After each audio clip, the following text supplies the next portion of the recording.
Pas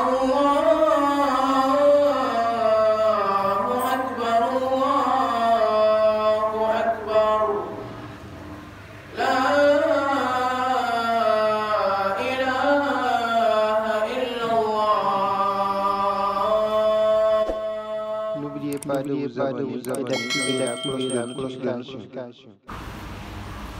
إن الحمد لله نحمده ونستعينه ونستغفره ونعوذ بالله من شرور أنفسنا ومن سيئات أعمالنا من يهده الله فلا مضل له ومن يضلل فلن تجد له وليا مرشدا وأشهد أن لا إله إلا الله وحده لا شريك له وأشهد أن محمدا عبد الله ورسوله أرسله الله بالهدى ودين الحق ليظهره على الدين كله وكفى بالله شهيدا. Chers frères, après avoir loué Allah subhanahu et prié sur notre prophète Muhammad sallallahu alayhi wa sallam, chers frères, sachez que le fait de s'humilier devant Allah, de revenir à lui lors des épreuves et tentations, est un des signes de la croyance de l'homme. Et cela montre que son cœur est vivant. Cet acte est un devoir naturel et religieux pour tout musulman, car cela est porteur de bienfaits et de la reconnaissance que seul Allah subhanahu wa ta'ala peut dissiper nos soucis. Tout ce qu'il veut sera. C'est ainsi qu'Allah tabaraka wa ta'ala dit: Ma yaftahillahu lin-nasi min rahmatin fala mumsika laha wa ma yumsik fala mursila lahu min ba'di wa huwa al-azizul hakim. Surat Fatir, verset 2. Il dit: ce qu'Allah accorde à miséricorde aux gens, personne ne peut le retenir. Et ce qu'il retient, personne ne peut le relâcher après lui. Et c'est lui le puissant et le sage. Il dit dans la sourate Yunus, au verset 107, وَإِنْ يَمْسَسْكَ اللَّهُ بِضُرٍّ فَلَا كَاشِفَ لَهُ إِلَّا هُوَ وَإِنْ يُرِدْكَ بِخَيْرٍ فَلَا رَادَّ لِفَضْلِهِ يُصِيبُ بِهِ مَنْ يَشَاءُ مِنْ عِبَادِهِ وَهُوَ الْعَزِيزُ الرَّحِيمُ. Et si Allah fait qu'un mal te touche, nul ne peut l'écarter en dehors de lui. Et s'il te veut du bien, nul ne peut repousser sa grâce. Il en gratifie qui il veut parmi ses créatures.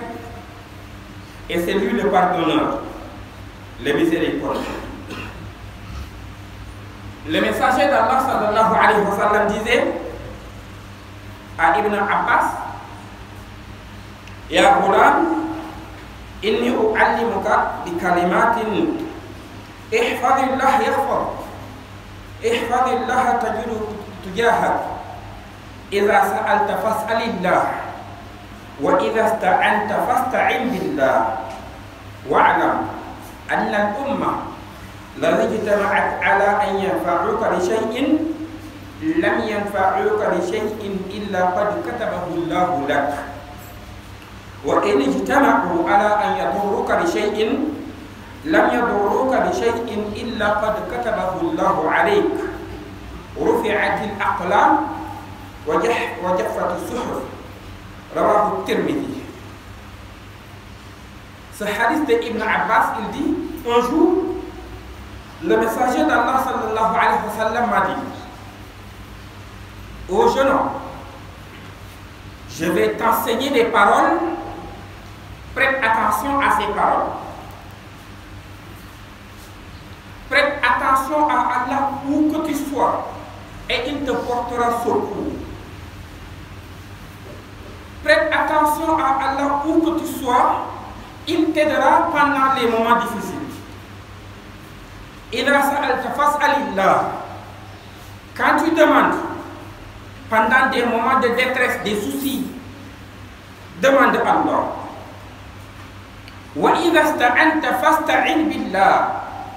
Et quand tu cherches protection, cherche-la auprès d'Allah.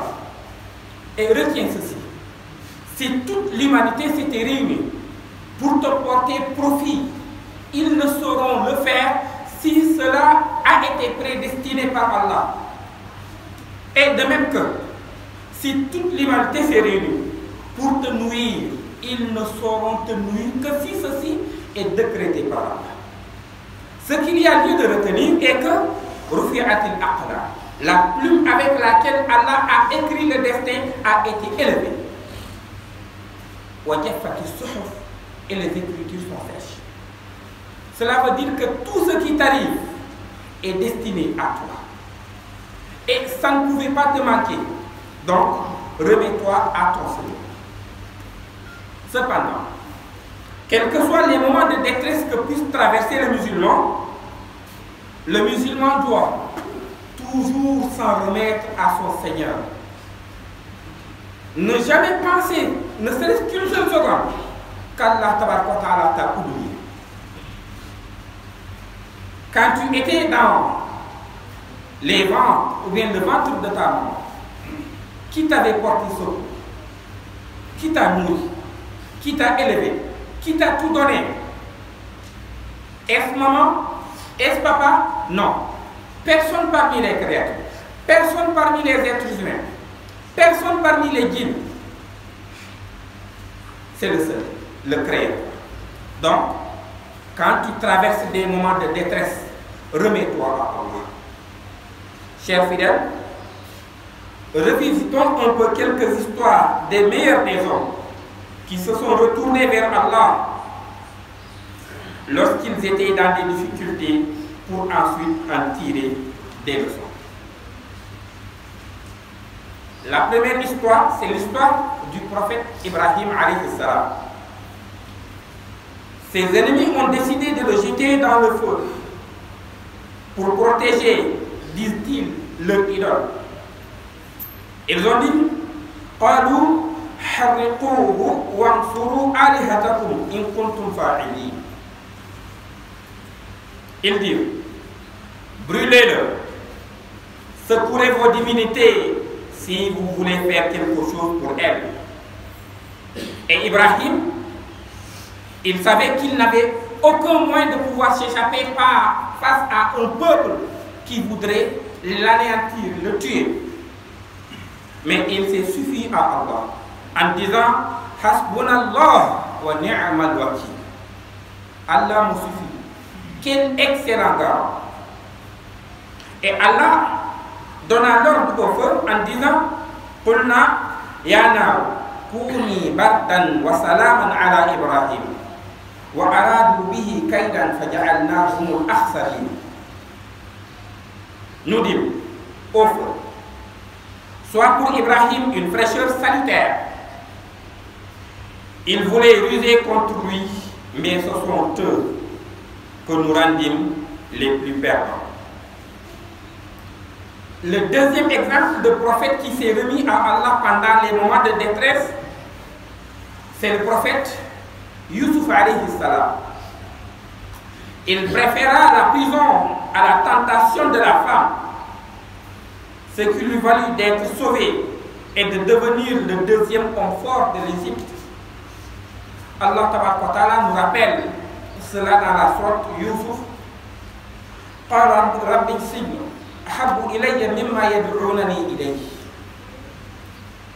wa illa tasrif anni kayduhun asbu ilayhinna wa akum min al-jahilin fastajabna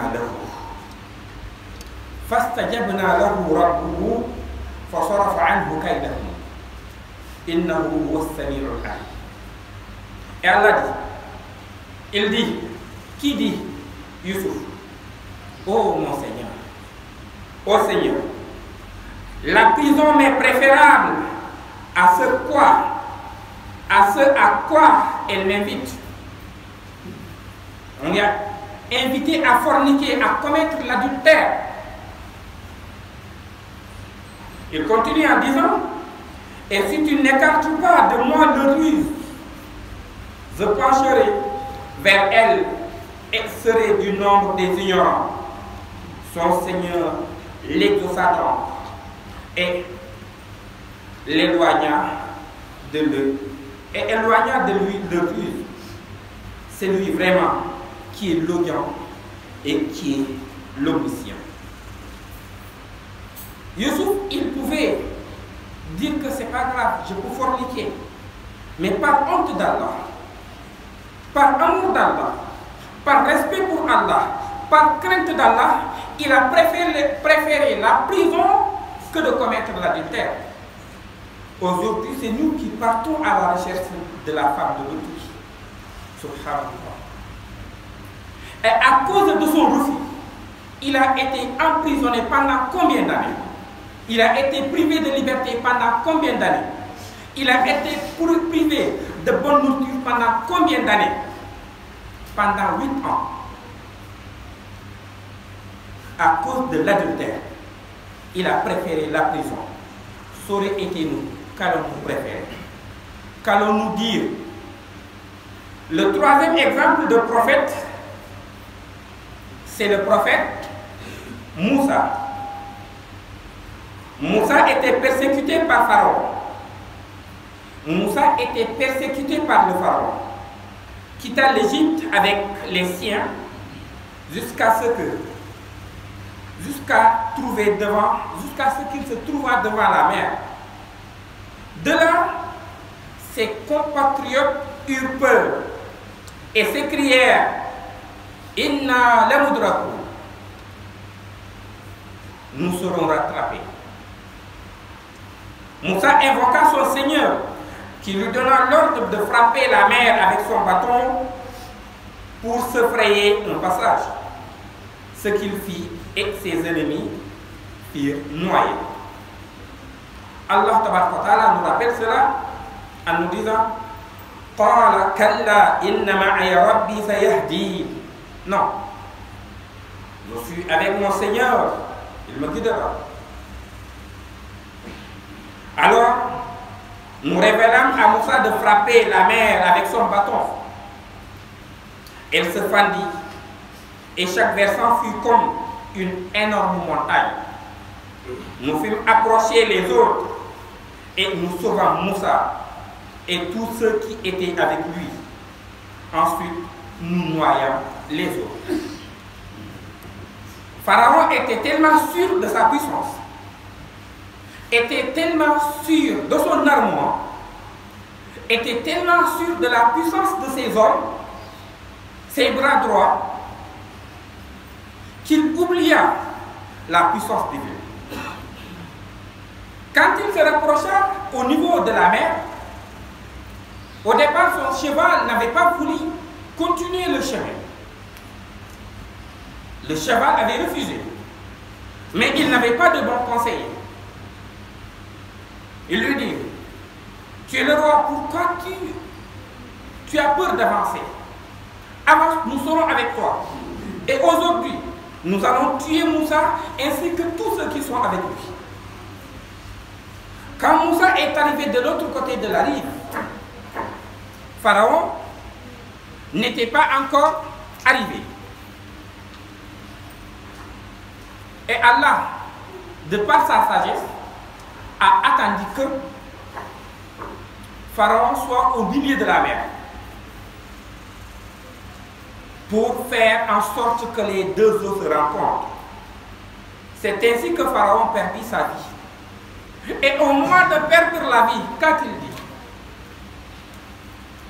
Il a reconnu que la seule divinité digne d'être adorée est Allah. Mais il était trop tard. قال آمنت أنه لا إله إلا الذي آمنت به بنو إسرائيل. Il dit certes, je crois que nul ne mérite d'être adoré si ce n'est la divinité adorée par les enfants d'Israël. Ici, les savants en ont donné différentes interprétations. Mais ce qui est sûr et certain est qu'il a dit ça. Mais Allah lui dit, est-ce que tu vas attendre jusqu'à maintenant alors qu'auparavant tu avais mépris? Chers fidèles, regardons ensemble comment Allah subhanahu wa ta'ala a sauvé Moussa de son pire ennemi. L'ennemi qu'il a éduqué, l'ennemi qui a tout fait pour lui. L'histoire de Moussa est une histoire très riche. Je demande à chacun ici présent de revisiter l'histoire de Moussa alayhi salam.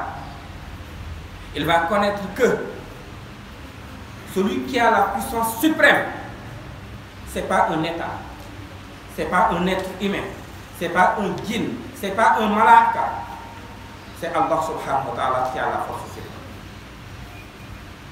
L'autre exemple de prophète qu'on peut tirer comme leçon qui a patienté des épreuves, c'est le prophète Younous.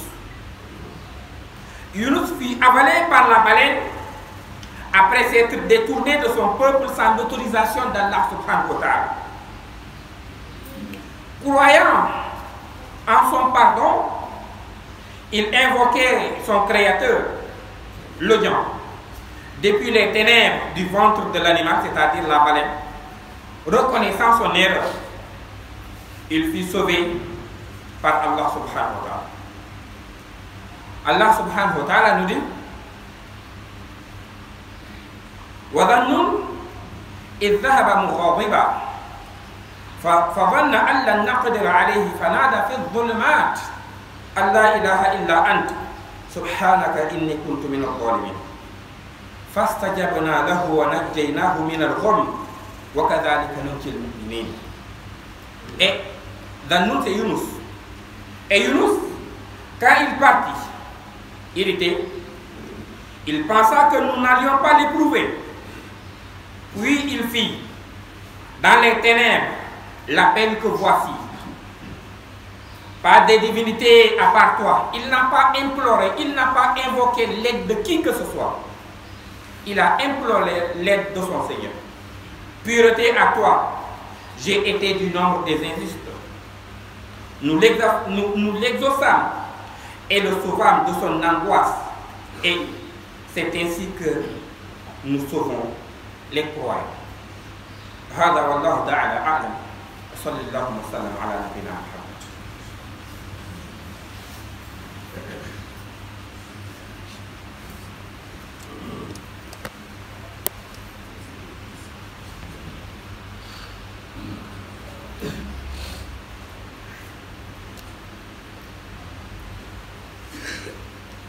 الحمد لله رب العالمين والصلاة والسلام على رسول الله وعلى آله وصحبه ومن والاه. Chers fidèles, jusqu'à présent, revisitons ensemble l'histoire de quelques prophètes. Cette fois-ci, nous allons prendre l'exemple du meilleur des prophètes, la meilleure des créatures, le prophète Muhammad ibn Abdullah sallallahu alayhi wa sallam. Notre prophète Muhammad sallallahu alayhi wa sallam ainsi que ses compagnons furent menacés de la coalition des ennemis pour leur faire peur. Ils répétèrent les mêmes mots que Ibrahim et ils ont vaincu. Allah nous dit الذين قال لهم الناس إن الناس قد جمعوا لكم فاخشوهم فزادهم إيمانا وقالوا حسبنا الله ونعم الوكيل فانقلبوا بنعمة من الله وفضل لم يمسسهم سوء.